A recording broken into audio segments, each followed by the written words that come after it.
Barko ng atin ito binuntutan ng China Coast Guard habang nagko-concert sa West Philippine Sea. Umabante sa balita si Abante reporter Edwin Balasa. Pinuntutaan ng China Coast Guard ang barko ng atin ito, civilian mission kagabi habang nagsasagawa ng concert sa West Philippine Sea.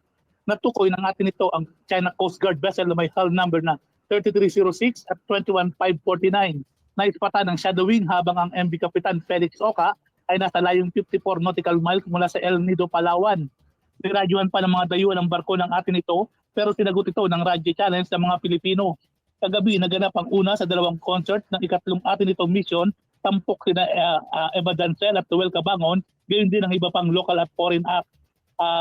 Naglalayag ng higit sa 100 katawang sakay ng Felix Oca patungo sa bisibilidad ng Pag-asa Island para sa isa pang concert sa West Philippine Sea. Samantala, sa kakatapos na press briefing sa Campo Aguinaldo, sinabi ni Navy spokesperson for West Philippine Sea, Rear Admiral Roy Vincent Trinidad, na handa ang AFP ng tumugon sa anumang pangangailangan ng atin ito at mayroon naman silang contingency measure sakaling magkaroon ng emergency. Ako, si Edwin Balasa ng Abante Radio. Ito ang balitang mabilis, mabangis, walang mintis.